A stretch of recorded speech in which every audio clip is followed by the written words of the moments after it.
कॅन्टीनमधली सुविधा आणि कॅन्टीनमधल्या अवस्था बघितल्या तर निश्चितच ते कंत्राट त्याला कसं भेटलं यावर प्रश्नचिन्ह निर्माण होईल. माझा त्या कंत्राट देण्यालाच विरोध आहे. मुळामध्ये आपण मराठी माणसांबद्दल इतकं प्रेम आपण सर्व लोक दाखवत असतो, तर मराठी माणसाला किंवा बचत गटाला ते कंत्राट भेटावं अशी माझी भूमिका होती. मात्र आकाशवाणीमध्ये किंवा आमदार निवासाच्या भोजन कक्षामध्ये ज्या पद्धतीनं महाराष्ट्राच्या बाहेरच्या लोकांना कंत्राट दिलं जातं, ते तिथं कसे वागतात, त्यांचा किचन कसा असतो, तिथं असणारी उंदरं, त्याचं प्रमाण, घुशींचं प्रमाण आणि अस्वच्छतेचं प्रमाण, आता या निकषावर जर त्याला कंत्राट दिलं असेल तर मला तर वाटतं याबाबत शोध मोहीमच राबवली पाहिजे. वास्तविक तशा लोकांना कंत्राट देऊन परत एकदा आमदारांच्या किंवा तिथं आमदारांसोबत असणाऱ्या लोकांच्या जीवाशी खेळ होता कामा नये किंवा होत असेल तर ते कंत्राट तात्काळ रद्द करावं अशी मागणी मी सरकारला करतोय.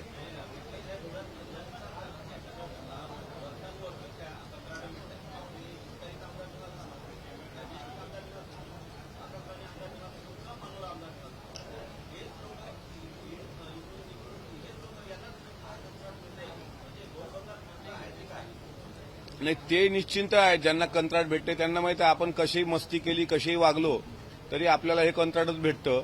आता नेमकं का दिलं गेलं ते बघितलं पाहिजे. आपल्याकडे काय आर्थिक कॅपॅसिटी असणारी लोक नाही आहेत का महाराष्ट्रामध्ये? तर आहेत ना, आपल्याकडे आर्थिक कॅपॅसिटी असणारी लोक आहेत. त्याच्यामुळं अशा प्रकारे त्यांनाच चारही ठिकाणचं कंत्राट जाणं हा संशोधनाचा विषय आहे. कारण एक गोष्ट आहे, तुम्ही त्या आमदारांना वेड्यात काढा, आमदारांना काय काय म्हणायचं ते तुम्ही म्हणा, पण त्या आकाशवाणी किंवा चारी आमदार निवासमधल्या कॅन्टीनची व्यवस्था इतकी भयंकर आणि जेवणाची चवही, कारण आता जी लोक टीका करतायत ना की आमदारांनी का मारलं, त्या हिंसेचं समर्थन नाही, पण त्यांनी तिथे एकदा जाऊन जेवण करावं आणि तिथली वस्तुस्थिती पाहावी. त्याच्यामुळे अशा लोकांना वारंवार का कंत्राट दिलं गेलं याच्या तळाशी गेलं पाहिजे आणि त्या तळाशी जाण्याचा आम्ही प्रयत्न करू. तळाशी गेल्यावर दिसेल राजकीय वरदहस्त आहे की सामाजिक वरदहस्त आहे. कालपासून चर्चा सुरू झालेली आहे की 328 मद्य विक्रीचे परवाने देण्याच्या मुद्द्यावर. या मद्य विक्रीच्या परवान्यातून राज्याला चांगलं उत्पन्न मिळेल.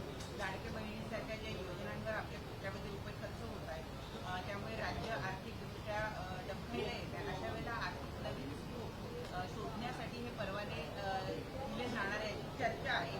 तुम्हाला कितपत योग्य वाटतं? म्हणजे खर्च जो आहे तो भरून काढण्यासाठी परवाने देणं मद्य विक्रीचे हे कितपत योग्य? लाडक्या बहिणींना पैसे देण्यासाठी भावांना दारू पाजणं कितपत योग्य? राज्याचा महसूल वाढवण्याकरता राज्याचे मुख्यमंत्री आणि दोन्ही उपमुख्यमंत्री आणि कॅबिनेट सर्व एकत्र येऊन काही निर्णय घेत असतात. तब्बल 10 वर्षानंतर मला वाटते हे नवीन मद्य परवाने दिल्या जाणार आहेत.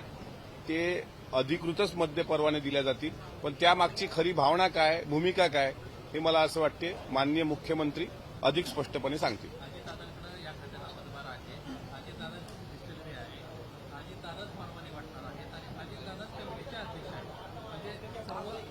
मी तुम्हाला सांगतो, राज्याचा महसूल वाढवण्याकरता जर सरकार काही धोरणात्मक निर्णय घेत असेल तर त्या निर्णयाला आपण तो निर्णय का घेतला हे माननीय मुख्यमंत्र्यांनाच विचारलं पाहिजे.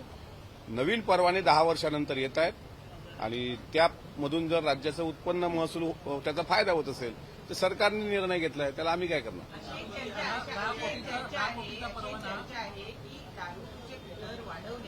सर्वसामान्यांमध्ये आक्रोश होत नाही आणि म्हणूनच म्हणजे आंदोलनं होत नाही किंवा विरोध होत नाही, म्हणूनच दारू हा एकमेव वस्तू आहे ज्याच्यावरचे कर वाढवले जातात. मला त्याबाबत माहिती नाही आहे.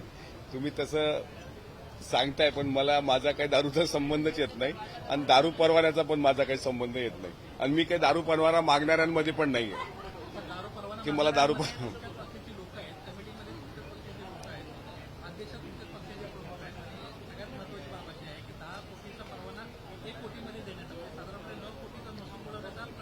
मला त्याबाबत माहिती नाही आणि दारू परवाना मागणाऱ्यांमध्ये मी नाही. महाराष्ट्र हिताचे प्रश्न विचाराल अशी अपेक्षा. तो पण महाराष्ट्र हिताचा महसूल वाढवण्याच्या दृष्टिकोनातून जर महाराष्ट्र हिताचा काही निर्णय होत असेल तर त्याचं स्वागत केलं पाहिजे. राष्ट्रवादी शरदचंद्र पवार पक्षाचे प्रदेशाध्यक्ष आज बदलले जाण्याची शक्यता आहे. आज बैठक आहे महत्वाची. एकीकडे चर्चा ही रंगत असताना दुसरीकडे जयंत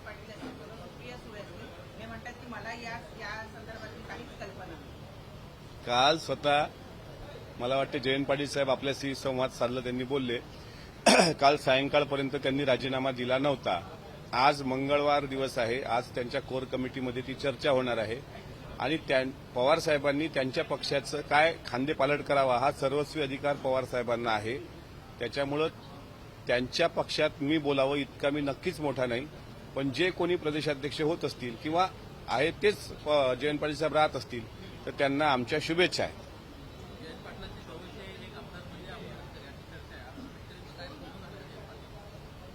मी सर्वांच्याच जवळचा आमदार आहे.